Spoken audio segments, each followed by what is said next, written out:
Divine हॉली ज्ञान channel पर आपका स्वागत है। इस वीडियो में हम जानेंगे कि हिंदू धर्म का मल्टीवर्स के साथ क्या संबंध है। तो शुरू करते हैं आज का ये वीडियो। मल्टीवर्स एक वैज्ञानिक और काल्पनिक सिद्धांत है जिसके अनुसार हमारा ब्रह्मांड अकेला नहीं है, बल्कि ऐसे अनगिनत ब्रह्मांड हो सकते हैं जिनमें भौतिकी के अलग अलग नियम, अलग समय रेखाएं और विभिन्न संभावनाएं मौजूद हो सकती हैं। आज का विज्ञान मल्टीवर्स थियरी, स्ट्रिंग थ्योरी और क्वांटम मैकेनिक्स के माध्यम से अनेक ब्रह्मांडों की संभावना को मानता है। आधुनिक विज्ञान में मल्टीवर्स का अर्थ पैरेलल यूनिवर्सेस से है, लेकिन हिंदू दर्शन में यह विचार और भी व्यापक है। हिंदू धर्म में मल्टीवर्स की अवधारणा बहुत ही प्राचीन और गहरी है। यह विचार वेदों, पुराणों और उपनिषदों में विस्तार से मिलता है। हिंदू धर्म में यह माना जाता है कि केवल एक ब्रह्मांड नहीं, बल्कि अनगिनत ब्रह्मांड हैं। विभिन्न ग्रंथों में कहा गया है कि भगवान विष्णु के शरीर के रोम रोम में असंख्य ब्रह्मांड स्थित हैं।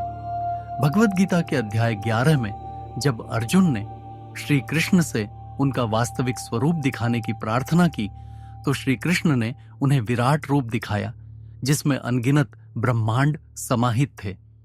इन ब्रह्मांडों में सभी योद्धाओं का विनाश पहले ही उनके मुख में हो चुका था, जो नियति का संकेत था। हिंदू धर्म में ब्रह्मांड केवल एक आयाम में नहीं, बल्कि विभिन्न लोकों अर्थात रेल्म्स में विभाजित है। जैसे सत्यलोक या ब्रह्मलोक, यह ब्रह्मा का निवास स्थान और सबसे उच्च लोक है। तपलोक, यह ऋषियों और तपस्वियों का लोक है। जनलोक, यह ज्ञानियों और सिद्ध पुरुषों का लोक है। महरलोक, यह देवताओं और उच्च जीवों का लोक है।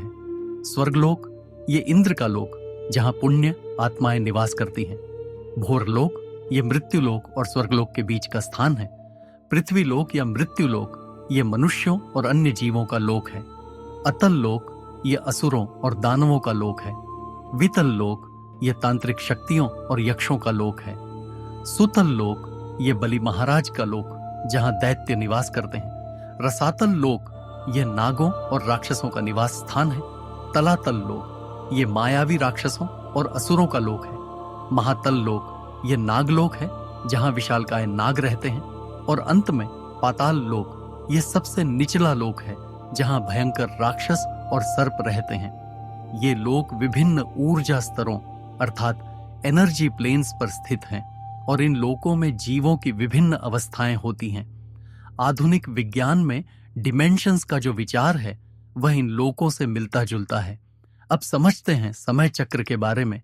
हिंदू धर्म में समय को बहुत विस्तृत रूप से समझाया गया है। ब्रह्मा का एक दिन 4 अरब वर्ष का होता है। जब ब्रह्मा सोते हैं तो ब्रह्मांड में प्रलय होता है। ब्रह्मांड के समय चक्र में 4 युग आते हैं, जिनमें सतयुग, जिसकी अवधि 17,28,000 वर्ष थी, यह स्वर्ण युग था और इसमें पूर्ण रूप से धर्म का पालन हुआ। अगला है त्रेता युग, जिसकी अवधि 12,96,000 वर्ष थी, यह भगवान राम का युग था और इसमें 75% धर्म का पालन हुआ। इसके बाद द्वापर युग, जिसकी अवधि 8,64,000 वर्ष थी, यह महाभारत काल का युग था और इसमें 50% धर्म का पालन हुआ। अंत में कलियुग, जिसकी अवधि 4,32,000 वर्ष है और यह अराजकता का युग है। इसमें सबसे कम लगभग 25% धर्म का पालन हो रहा है। प्रत्येक ब्रह्मांड में इन चारों युगों का चक्र चलता रहता है। नए ब्रह्मांड बनते हैं और पुराने नष्ट होते हैं। विज्ञान के बिग बैंग और बिग क्रंच सिद्धांतों से यह चक्र मिलता जुलता है। अब जानते हैं नारद मुनि की कथा। एक बार नारद मुनि भगवान विष्णु से पूछते हैं कि उनकी माया क्या है। विष्णु उन्हें एक जलाशय में डुबो देते हैं और जब नारद बाहर आते हैं तो वह एक अलग ब्रह्मांड में होते हैं, जहां वे एक राजा के रूप में जन्म लेते हैं, शादी करते हैं और वर्षों तक जीवन व्यतीत करते हैं। इससे हमें यह पता चलता है कि अलग अलग ब्रह्मांडों में समय का बहाव अलग अलग होता है। इस कथा से भी पैरेलल यूनिवर्सेस का ही संकेत मिलता है और हर ब्रह्मांड की अपनी अलग अलग घटनाएं होती हैं। अब समझते हैं कि हिंदू धर्म और आधुनिक विज्ञान में क्या समानताएं हैं। हिंदू धर्म में भगवान विष्णु के रोम रोम में ब्रह्मांड स्थित है, जबकि आधुनिक विज्ञान में ब्रह्मांड के अनेक भाग या बबल यूनिवर्सेस मौजूद हैं।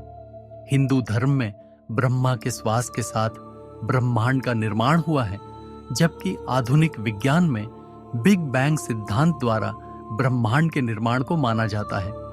हिंदू धर्म में कल्प के अंत में प्रलय आती है या ब्रह्मांड का अंत होता है, जबकि आधुनिक विज्ञान में बिग क्रंच सिद्धांत द्वारा ब्रह्मांड के अंत को माना जाता है।